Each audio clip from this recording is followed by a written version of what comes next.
The hum of fluorescent lights echoed in the empty halls of Verickson Tower. At 11:07 p.m., the glass fortress felt more like a museum than the headquarters of a billion-dollar tech empire. Every surface gleamed. Every corner was sterile, except for one. Yalin leaned against the cool metal frame of the hallway, hands stuffed in the pocket of his faded hoodie. 17 years old, tall but slightly hunched. He waited quietly as his mother pushed her janitorial cart into the restroom at the Estoa. Far end. Her work was methodical, her movements weary. He glanced down at his phone, battery dead. No charger, no Wi-Fi, no escape. So he wandered with every step. His sneakers squeaked against the polished floor. Through glass walls and motion sensor lights. He passed cold meeting rooms, empty innovation labs, and one particularly massive boardroom labeled straw tops, exec use only. He hesitated. The room was immaculate.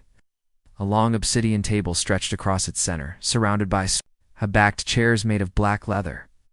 On the far wall, a whiteboard loomed. Half-reached equations were scribbled in a rush. It's like a battlefield abandoned mid-fight. Jalen's eyes scanned them instinctively. Data compression, lossless reduction, extreme fidelity. He didn't smile. He never did when he solved something. He just knew. His fingers itched. Stepped inside. Marker in hand, he didn't think. His mind moved faster than he could articulate, numbers unfolding like a song only he could hear.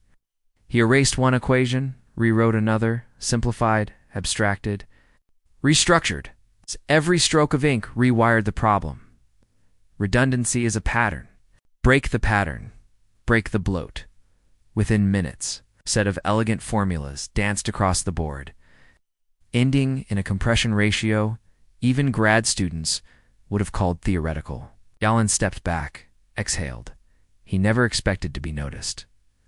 This was his secret world where he could breathe, where being a black kid from Eastwood Lounge didn't mean anything except brilliance on a whiteboard. He capped the marker. Footsteps approached. He flinched. It was just his mother, Yolin, she whispered, peeking in with tired eyes. "Don't touch nothin' in here. This place don't belong to us." He nodded and followed her out without a word, leaving behind a quiet miracle scrawled in dry erase ink. Above them, a tiny red light blinked on a ceiling camera, hidden in a sea of monitors on the 49th floor. The CEO's private surveillance suite quietly recorded the boy, the board, the brilliance. But Yalin didn't know that. As he walked out into the night, hoodie up against the cold, he blended back into the invisible. Another black kid heading home with his mom. Another shadow in the city. The boardroom lights dimmed behind him, and in a few short hours, someone would press rewind, and everything would begin to change. At 5:42 a.m., Elliot Granger sipped his imported black coffee as the sun yawned behind the skyline. The CEO's private suite glass-walled penthouse level overlooked the city like a king's perch. Inside, the hum of monitors flickered quietly. Footage from overnight security played on a split-screen grid, most of it mundane, until a glint of motion caught his eye. "Pause," he muttered. One camera. Room 407 Stratops showed a tall black teenager entering the executive boardroom. Elliot squinted, annoyed. Another after-hours breach. Probably some intern's kid, wandering where he shouldn't. Fast forward. But the boy didn't just loiter. He walked straight to the whiteboard. Picked up a marker. Elliot's finger hovered over the pause key as the boy began writing. First, a correction. Then a substitution, and a complete teardown of a problem his own engineers had shelved for months. The CEO leaned in. Rewind 10 seconds. Play slower. Line by line, the formulas unfolded. They weren't copied, they were constructed. On the fly, Elliot sat forward in his chair. A cold tightness formed in his chest.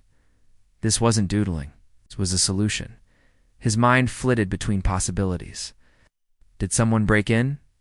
Is he some kind of hacker? Plant from a rival company? No badge, no lab coat. Hoodie, sneakers, just ... A janitor's kid? He picked up the phone. Security, he said. Who accessed room 47 between 11 and midnight? There was a pause on the line.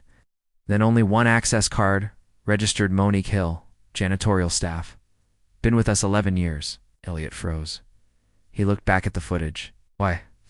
Eyes focused, his body calm, not fidgety, not rushed, brilliant and terrifying. Not because the boy was dangerous, but because he wasn't supposed to be here, wasn't supposed to exist in this space, much less outperform his own lead engineers. He felt the shift deep in his gut. Not admiration, not curiosity, something colder, if this gets out. The camera showed Monique entering the room, whispering her son out. The boy followed, quietly, obediently, gone. No trace but the ink on the board. Elliot leaned back. Eyes narrowed at the screen. He could already hear the questions forming. Why didn't your team solve this? Why didn't you notice this talent? Sooner? No. He'd get ahead of it. He reached for his desk intercom. Have Monique Hill report to HR now. Outside, the city brightened with morning light. Down on the janitor's bus, Yolan sat beside his mother. Unaware that the boardroom he left behind had started burning with eyes, Monique Hill stood stiffly outside the HR office, her hands folded over the edge of her cleaning cart. The badge on her chest read, Facility Support, but everyone just called her the night cleaner. 11 years of service. She'd never been summoned upstairs. Her heart thudded against her ribs as the elevator doors opened. Mr. Granger will see you now, the assistant said, voice flat. She stepped into the CEO's office cautiously. Glass walls, sleek furniture, cold air and colder eyes. Elliot didn't stand. He simply gestured to the seat across from his desk and said, Monique, let's get right to it. She sat slowly, palms sweating. There was an incident last night, he said, flipping a tablet. To face her? The paused security footage showed Yolan scribbling equations on the whiteboard. Monique's mouth went dry. My son was just waiting for me. He didn't touch anything important. Elliot's smile was thin.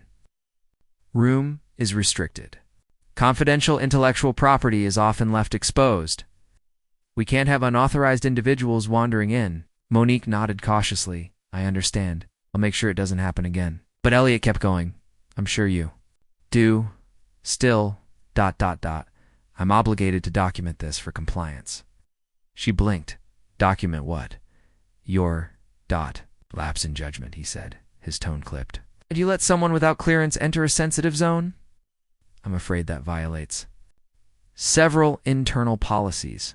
Her throat tightened. He's a child. He didn't mean harm. His gaze didn't waver. Intent is not the issue. Optics are. Liability is. And then, the dagger. We value your service, Monique. You've been dependable, but perhaps it's best your son wait outside the building from now on.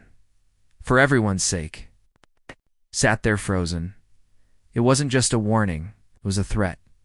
The kind dressed up in corporate language, polished and plausible. The kind that meant, stay in your place, keep your son out of sight. Or else, she forced a smile. Of course, Mr. Granger, I understand. But inside something cracked. She left without another word, chest burning.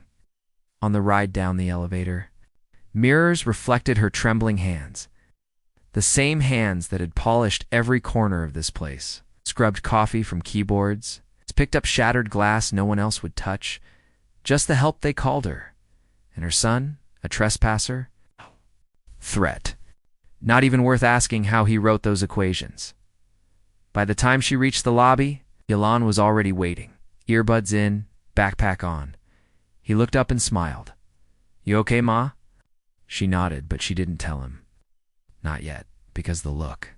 In his eyes, that pure fire was still too bright. She wouldn't be the one to dim it. Not yet. Outside, the wind picked up. Across the city, in a classroom, Yolan would walk into hours later. A teacher would ask the wrong question, and the silence that followed would speak louder than math ever could. The bell rang at 8 a.m. sharp. Lockers slammed. Sneakers squeaked. Laughter echoed down linoleum hallways as students spilled into classrooms like clockwork. Jalen sat in the back row of room 3, B Advanced Algebra 2, IO 3 period. hoodie up, notebook open. Eyes low, his teacher, Mr. Dobbins, scribbled formulas on the board with all the enthusiasm of someone microwaving leftovers. "We're reviewing binomial expansions today," he droned. "Try not to fall asleep." Yolan glanced at the problem set. Basic stuff, child's play. He had already solved it in his head, 3 different ways before Mr. Dobbins finished the first sentence. Still, stayed quiet in front of him. 2 boys passed notes. One turned to whisper, not softly enough, "Bet he only knows this cause." "He's cheating," the other snorted. "Yeah, he's got Google in his hoodie or something." Galan didn't flinch. He'd learned how to keep still, how to disappear without leaving the room. Later, Mr. Dobbins handed out graded quizzes.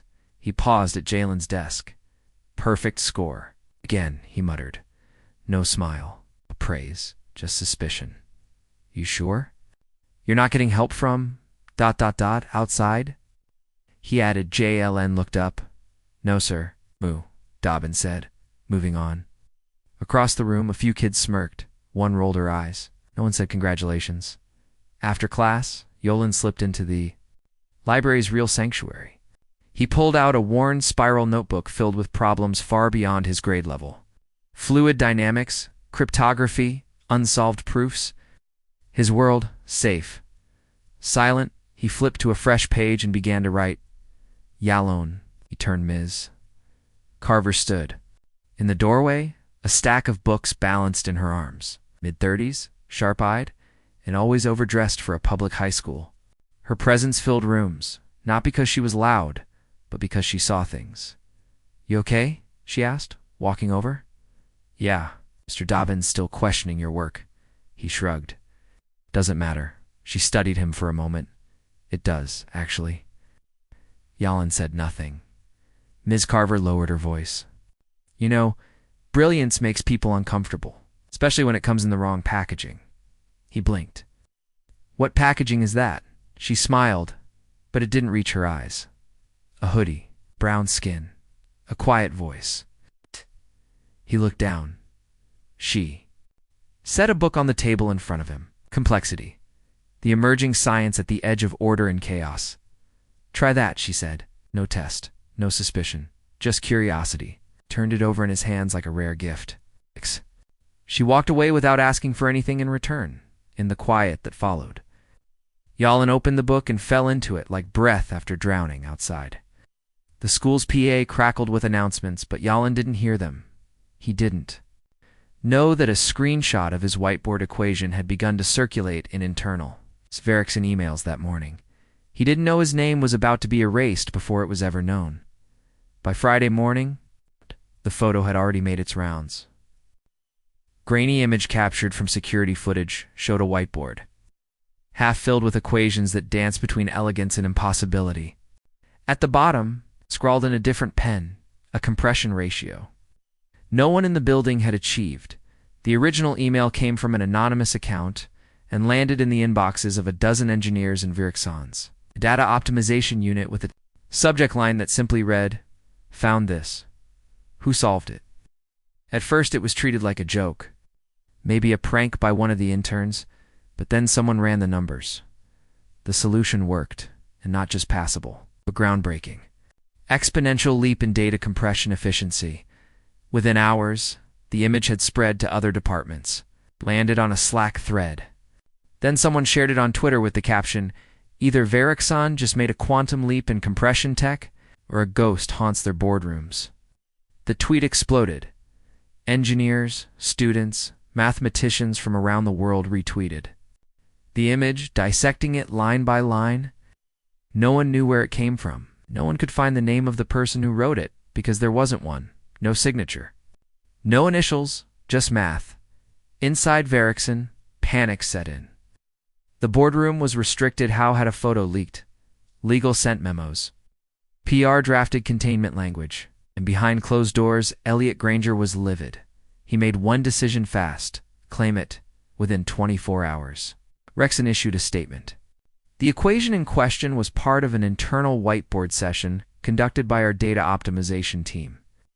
It represents the spirit of collaborative innovation at Verickson. No mention of the boy, no mention of the janitor's son, just a corporation wrapping itself in someone else's brilliance like a borrowed suit in a classroom across town.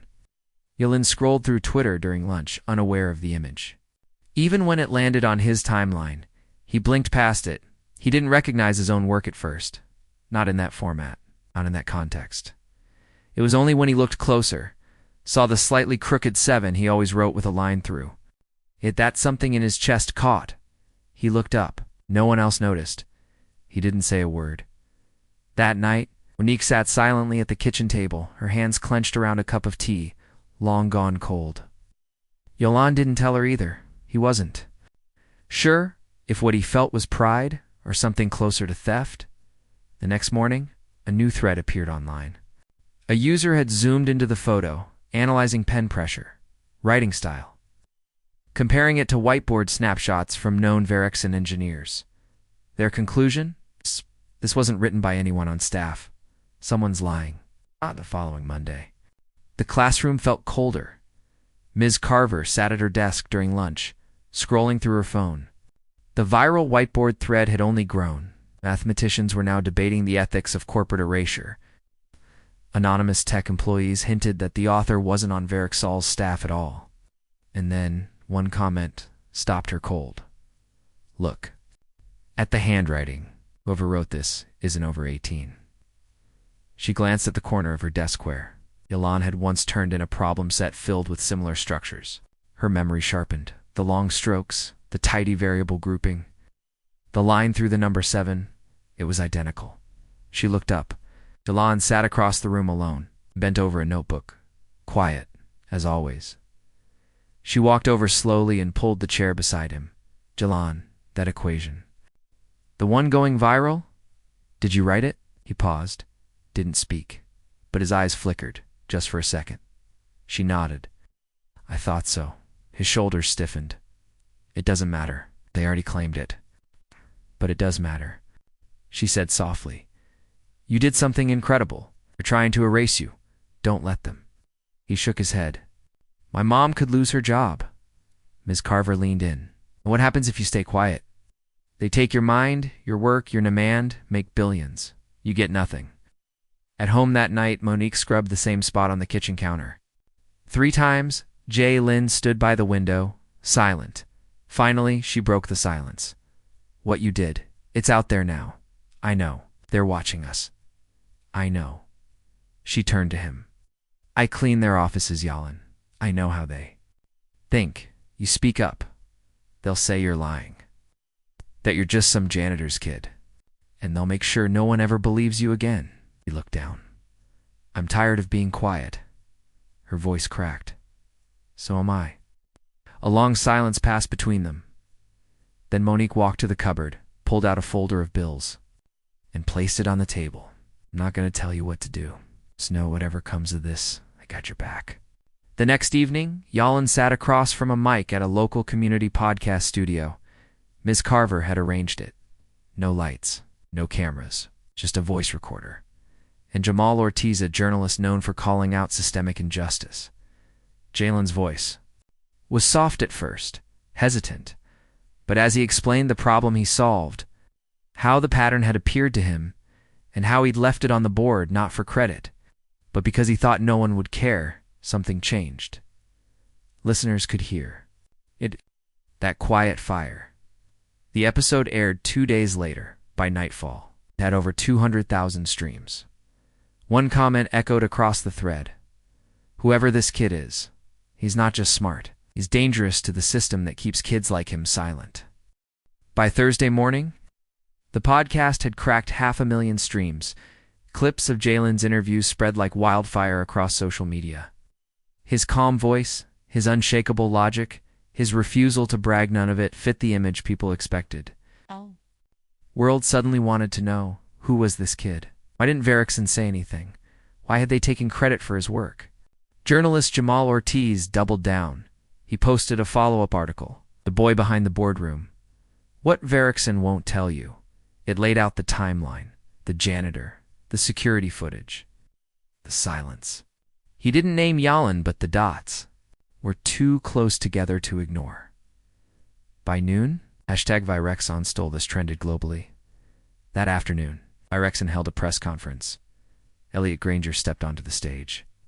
Jaw tight, suit perfect, flanked by 2 PR handlers and a wall of company. Banners, cameras flashed. Microphones crowded in. He cleared his throat. Good afternoon. I want to address the speculation circulating online about a whiteboard equation shared earlier this week. His voice was measured, corporate, sterile. The equation was developed by our internal team as part of a private brainstorming session. We regret any misunderstanding this may have caused. Porters pounced. Is it true the solution came from someone outside your staff? Was a minor involved? Why haven't you addressed the janitor's son? Elliot blinked, lips tightening as I said. The equation represents collective work. We cannot verify who, if anyone, from outside contributed to it. Jamal Ortiz stood. If you had security footage showing a teenage boy solving it, and you've since erased his name from the narrative, how is that not theft? Elliot gave a rehearsed smile. We don't comment on unverified surveillance footage. We certainly don't discuss minor children publicly for their own privacy. Gasps rippled. It was a pivot.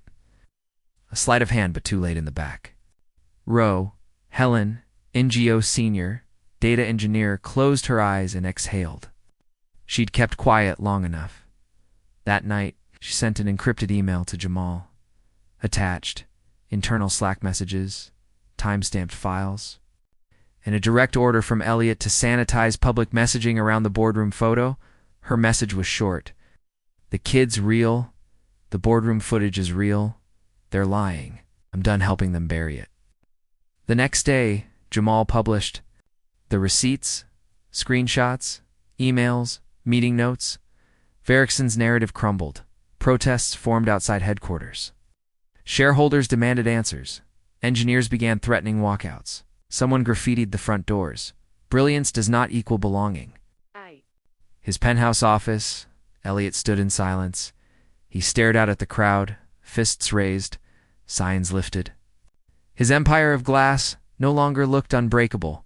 And across town, Yalan opened his phone and watched the live stream of the protest unfold. His name was still not on the signs, but his voice had started something no one could control. The glass walls of Elliot Granger's office were no longer a shield. Every day brought another headline, another damning exposure, another employee coming forward. The board was growing restless. Investors were jittery. Protesters hadn't left since the story broke. The brand had become radioactive.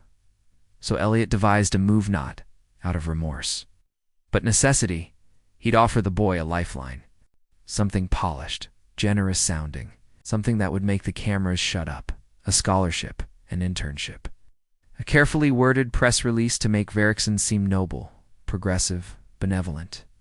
They sent an official invitation. To Jalen's school the next morning, the letter came on thick linen paper, embossed in silver. Dear Mr. Hill, in recognition of your demonstrated talent and innovation, Verickson is proud to offer you a full academic scholarship and summer internship at our headquarters. It ended with Elliot's signature and a carefully placed quote about investing in future leaders. Yalan read it twice in silence. His mother's eyes scanned it beside him at the kitchen table. For a moment, she said nothing. Then softly, "Feels like a bribe dressed in a blessing," he nodded. The next day, Verickson announced the offer publicly.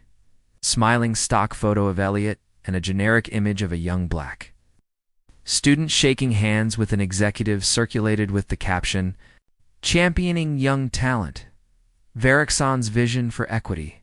But the real moment came that evening when Yalan appeared on Live Talk Chicago, a local radio show that had surged in ratings since covering the story. Yalan sat across from Jamal Ortiz again, this time with microphones, cameras, and a crowd. Watching online? So, Jamal asked gently, "What do you say to Verickson's offer?" Yalan looked into the lens, his voice calm, clear. "I'm not taking it." Gasps in the studio. "I don't need a handout," he continued. "I need the door to be unlocked for everyone else who looks like me. For every kid whose genius goes unseen because they weren't born into the right zip code." He paused. "If my math was good enough for them to steal, It's good enough for them to respect. Not just me, but the system that tried to hide me. The broadcast cut through the noise like a knife. Social media lit up.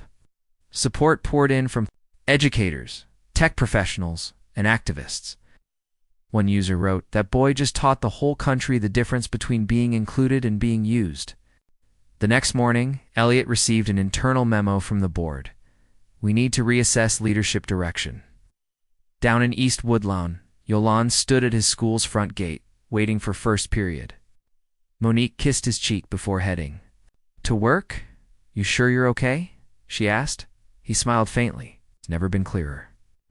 And as he walked into the building, his phone buzzed with a new notification and invitation from a group of black engineers offering to mentor him directly. This time, it wasn't a photo op. It was a door finally opening. The email subject line read, "We see you, Yolande." It came from a network of black engineers and data scientists. Salams from MIT, Stanford, Howard. The message was simple. They wanted to help. Not as saviors, not as sponsors, but as equals. Mentors, allies, family. Within days, the offers followed. A full fellowship from a foundation run by black tech executives. A personal invite to speak at the National Youth STEM Summit. A summer program at Caltech, no interview required. No PR strings attached. They didn't ask for him to represent anything. But himself, Yolande read each message with quiet awe. He never raised his voice. But something in his shoulders began to lift, like a weight he didn't know he'd been carrying was finally being lowered. Meanwhile, Monique walked into work for her final shift at Verickson. She wore her uniform like armor, the same ID badge, the same beat-up tennis shoes. But this time, her chin was high. She didn't clean the offices that day. She went straight to HR. The director blinked when she entered. "I'm resigning," Monique said flatly. Effective immediately, he stammered, You don't want to wait for the new internal audit to finish?" "No," she said. "I already know where I stand here." She left her badge on the desk and walked out without looking back. Same hour on the 49th floor, the board met behind closed doors. Voices were sharp, tense.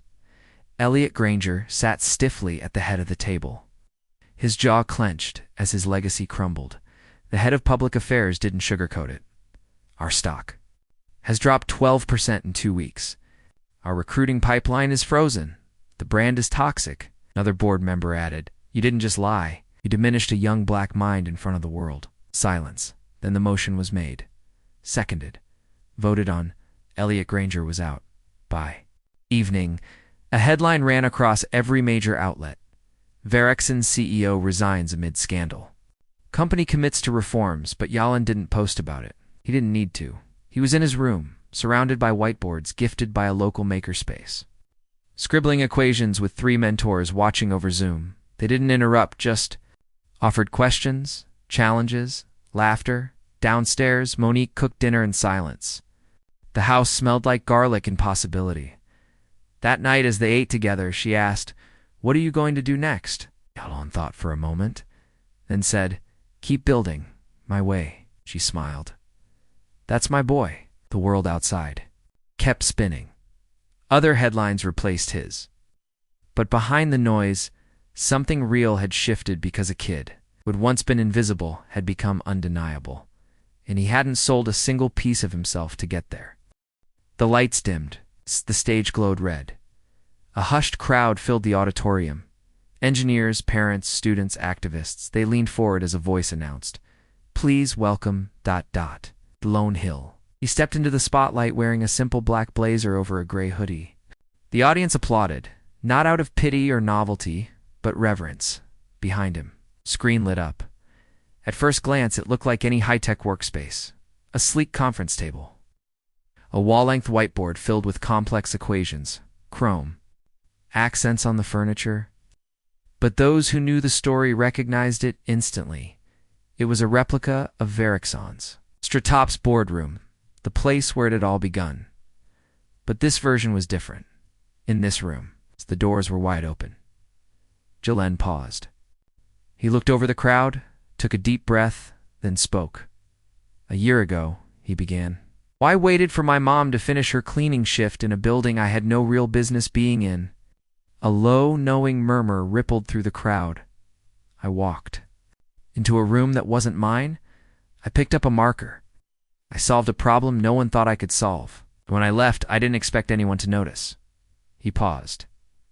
They did notice, but not in the way you'd hope. Spoke plainly, no. Theatrics? No anger. Just truth. A voice sharpened by silence, now unmistakably clear. They tried to erase my name from my own work. Told the world it was theirs. Then offered me a seat, as if that made it right. But it wasn't a seat I needed. He turned slightly, gesturing to the projection behind him. I didn't need their chair. I built my own room. Applause erupted standing. Resonant. Some in the crowd wiped tears. Others nodded, faces lit with pride. J.L.E.N. waited. Then continued. This room isn't just for me. It's for the kids who are told to wait in the hallway. For the parents cleaning floors while brilliance grows in silence. For the teachers who see potential no one else sees. For anyone who's been told genius has a dress code. He looked out across the crowd, made eye contact with a young girl. In the front row, maybe 12, black, bright-dyed, scribbling in a worn-out notebook. He smiled gently. You don't need permission to be great, he said. You don't need to be invited to speak truth. You just need a room where you can be heard, and if that room doesn't exist, build it. The room went still for a beat. Then the applause thundered again, louder than before. Backstage, Monique stood watching through a narrow curtain slit, her hands pressed to her mouth. She wasn't crying, not quite, just full. Full of something. Sacred. That night, the talk streamed to over 1 million viewers. Schools replayed it in classrooms. A new hashtag trended. Hashtag built the room, but Yalan didn't check the numbers. He was already back home. Hoodie off, sleeves rolled up, designing a free online math program for students without access. Because the room he built was still expanding, and the door would never close again.